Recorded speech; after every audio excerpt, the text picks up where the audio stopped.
எப்படி பார்க்குறீங்க திரு மணிகண்டன்? ஒரு ஏழை பங்காளன் அப்படிங்கிற இடத்துல இருந்து ஒரு ஏழ்மை நிலையிலிருந்து வந்த ஒரு மாநில தலைவர் அவருடைய ஒரு பாசத்தை வெளிப்படுத்தியிருக்கிறார். இதில் வாக்கு அரசியல் என்ன இருக்கிறது அப்படின்னு ஒரு கேள்வியை முன்வைக்கிறார் திரு அர்ஜுனமூர்த்தி. நியூஸ் 18 சொந்தக்கார நேயர்களுக்கு வணக்கம். கார்த்திகை செல்வன். அதாவது மரியாதைக்குரிய புரட்சித் தலைவர் எம்ஜிஆர் அவர்கள் மறைந்து 37 ஆண்டுகள். அப்ப பாத்தீங்க அப்படின்னா புரட்சித் தலைவர் மறைஞ்சு போனப்ப திரு அண்ணாமலை அவர்களுக்கு 2 வயது சிறுவனா இருந்திருப்பார் அப்படிங்கிறது எல்லாருக்கும் தெரிஞ்ச விஷயங்க. இப்ப நீங்க பேசுறப்ப முன்னாடி போட்ட அந்த வீடியோ நான் பார்த்தேன். பல 2ஆம் கட்ட அதிமுக முக்கிய தலைவர்கள் என்னோட தொலைபேசியில் தொடர்பு கொண்டு பேசினார் அப்படின்னு அண்ணாமலை அவர்கள் சொன்னாரு. நான் அவர் அளவுக்கு உயரமானவல்ல, பட் நான் ஒரு எதிர் சவால் நான் அவருக்கு வைக்கிறேன். ஏன்னா இந்த ஆடியோ வீடியோ அப்படிங்கிறது நிறைய அவர் வெளியிட்டு ஆதாரங்கள்லாம் வெளிப்படுத்திருக்கிறதுனால கேட்கிறேன். அந்த மாதிரி யாராவது அதிமுக 2ஆம் கட்ட தலைவர்கள் இது வரைக்கும் பேசியிருக்காங்கன்னா அதை தயவு செஞ்சு ஒரு பொது வெளியிட சொல்லுங்க. நம்பர் 1. நம்பர் 2, பாஜகவில் ஒரு 20 ஆண்டுகள் நான் பயணித்தவன் அப்படிங்கிற அடிப்படையில இன்றைக்கு இந்த பிரச்சனைக்கு அப்புறம் பாத்தீங்கன்னா 2ஆம் கட்ட பாஜக தலைவர்கள், முக்கியமான 2ஆம் கட்ட தலைவர்கள், மூத்த தலைவர்கள் என்னோட செல்போன் தொடர்பு கொண்டு அண்ணாமலை தேவையில்லாத வேறுனே ஒரு பிரச்சனையை கிளப்புறாரு, ஒரு குழியை வெட்டுறாரு, தயவு செஞ்சு உங்க தலைமையை பொறுமை காக்க சொல்லுங்க. முன்னோடியா இருந்து அதை வெளிப்படுத்தலாமே. அண்ணாமலை வெளிப்படுத்தணும்னு சொல்ற கருத்தை நீங்க இப்ப முன்னோடியா இருந்து வெளிப்படுத்திட்டேன்னா படுத்திட்டீங்கன்னா அண்ணாமலை அவர்கிட்ட கேட்கலாம், உங்களுக்கு யாரெல்லாம் அப்படி சொன்னாங்க, ஒரு சவால் விட்டு இருக்கிறாரு, வெளிப்படுத்துங்கன்னு கேட்டுடலாம். நம்ம இல்ல சார், நமக்கு உள்ள நம்மளோட பெரியவங்க மூத்தவங்க அவங்க வெளியிட்டோம். என் போன்ல இருக்கிறத உடனடியா நான் வெளியிட தயாரா இருக்கிறேன். அண்ணாமலை 2ஆம் கட்ட அதிமுக தலைவர்கள் யாரு அவரோட தொடர்பு கொண்டாங்கன்னு அவர் வெளியிட்டாருன்னா அடுத்த நொடி உங்க நியூஸ் 18ல நேர்ல வந்து 2ஆம் கட்ட மூத்த தலைவர்கள் பலகாலமா இவர் மாதிரி யாருக்காக அண்ணாமலை தயாரிக்கப்பட்டார் அப்படின்னு அர்ஜுனமூர்த்திக்கு என்னோட நல்லா தெரியும். சம்பந்தமே இல்லாம பாஜக வண்டியில வந்து ஏறிட்டு இருக்கிற அண்ணாமலை அவர்கள் முதல்ல வெளியிடட்டும். நிச்சயமா நான் அவர் என்ன தவறா சொல்லிட்டாரு? எம்ஜிஆர் அவர்களை பற்றி புகழ்ந்து பேசிய ஒன்று, அதுக்காக அதிமுகவுடைய தலைவர்கள் என்ன அழைத்து பேசினார்கள் சொல்றாரு. அதுல ஒன்னும் நெகட்டிவா ஒன்னும் இல்லையா, பாசிட்டிவான செய்தி தானே சொல்றாரு. அதுல என்ன வெளியிடணும்?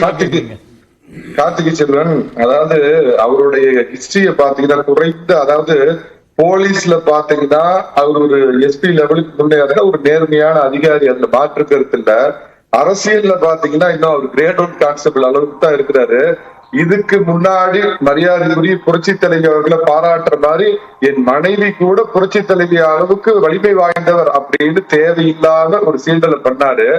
இப்ப அதே மாதிரிங்க, ஒருவேளை அவர் உள்ளபடியே புரட்சி தலைவரை பாராட்டணும்னு நினைச்சிருந்தா சமகால தலைவர்களோட பாராட்டம்னா அது ஒரு பாராங்களைகளை பின்விளைவுகளை ஏற்படுத்துவது நல்லா தெரிஞ்சு அந்த வேலையை பண்றார். ஒருவேளை நீங்க பாராட்டுற மாதிரி இருந்தா மறைந்த மரியாதைக்குரிய எதிர்கட்சிகளாலும் பாராட்டக்கூடிய அடல் பிகாரி வாஜ்பாயும் புரட்சி தலைவரை நீங்க கம்பேர் பண்ணிட்டீங்கன்னா அது ஒரு எதிர்ப்பினை ஏற்படுத்திருக்காது. சமகாலத்துல வாழ்ற ஒரு தலைவர்களை பத்தி நீங்க இது பண்றதுங்கிறது அவங்க உள்நோக்கத்தோட பர்சனல் அஜெண்டாவோட பண்றாரு இல்லையா?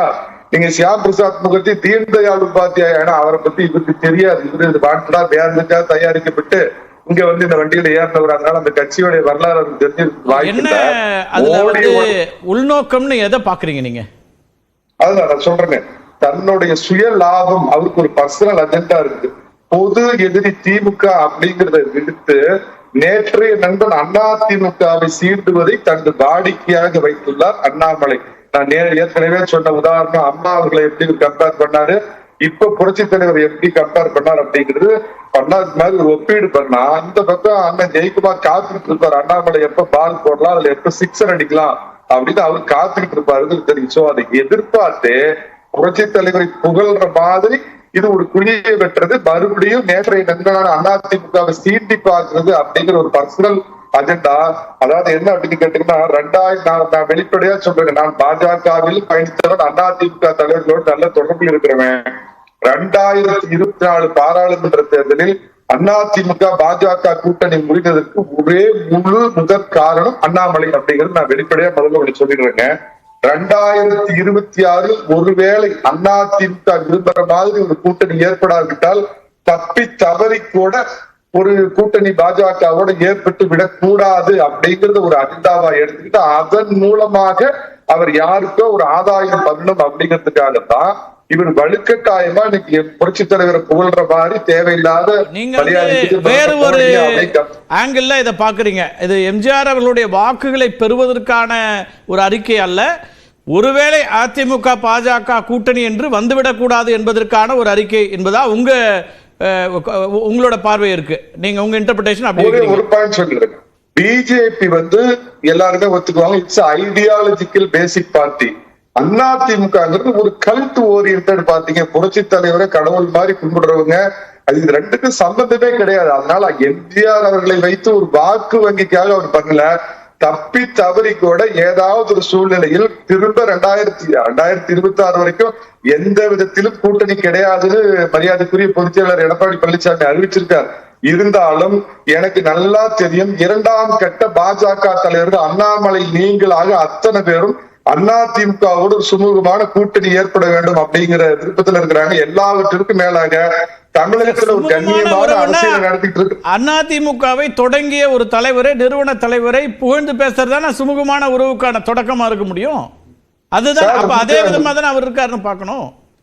சொல்ற ஆளும் சொல்பவரின் நோக்கமும் ஏற்கனவே எப்படியெல்லாம் இவர் அதிமுகவை காயப்படுத்தினார், அதன் மூலமா வலுக்கட்டாய அதிமுக அந்த கூட்டணியிலிருந்து வெளியேறுவதற்கு அவர் ஒரு காரணமா இருந்தாருங்கிற பழைய காரண காரிய விளைவுகளை புரிஞ்சுக்கிட்டு தான் அவரோட இதை பார்க்கணும். ஒரே ஒரு வார்த்தை சொல்லிடுறேன், இந்த கூட்டணி ஏற்பட வேண்டும் என்று தமிழகத்தில் ஒரு ரொம்ப டீசென்டான அரசியல் பண்ணிட்டு இருக்கிற ஜி.கே. வாசன் அவர்களுக்கு நான் இது மூலமா சொல்றேன், 2ஆம் கட்ட பாஜக தலைவர்கள் எல்லாம் இந்த ஒரு விருப்பத்தோடு இருக்கிறாங்க. எனக்கு தெரிஞ்ச வரை சொல்றேன், 2026 வரைக்கும் கூட்டணி கிடையாது அப்படின்னு புரட்சி தமிழர் எடப்பாடி பழனிசாமி அறிவிச்சாரு. ஆனா 2034 வரைக்கும் தப்பித்தவரை கூட இப்படி ஒரு கூட்டணி ஏற்பட்ட கூடாதுன்னு ஒரு பர்சனல் அஜெண்டாவோட அவர் செயல்படுறார். ஒரே ஒரு விஷயத்தை சொல்லிடுறேன், அண்ணாமலை அவர்கள் தமிழக பாஜக தலைவராக இருக்கின்ற வரை அதிமுகவோட பாத்ரூம் கதவு கூட திறக்காது. அண்ணாமலை மாற்றப்பட்டால் ஒருவேளை வழிபிறக்கலாம். இது என்னுடைய தனிப்பட்ட கருத்து. சரி, பேசலாம். என்ன கதவு திறக்குது திறக்கலங்கிறதெல்லாம் நம்ம காலம் பதில் சொல்ல போது. திரு எம்ஜிஆர் அவர்கள் எப்படி கல்ட் இமேஜோ, கிட்டத்தட்ட பிரதமர் மோடியும் அப்படிதான் இருக்காரு பிஜேபிக்கு. அதில் இமேஜ் வைஸ் அப்படிங்கிறதா இப்போ இருக்கிற சமகால ஒப்பீடு. நம்ம பேசலாம்.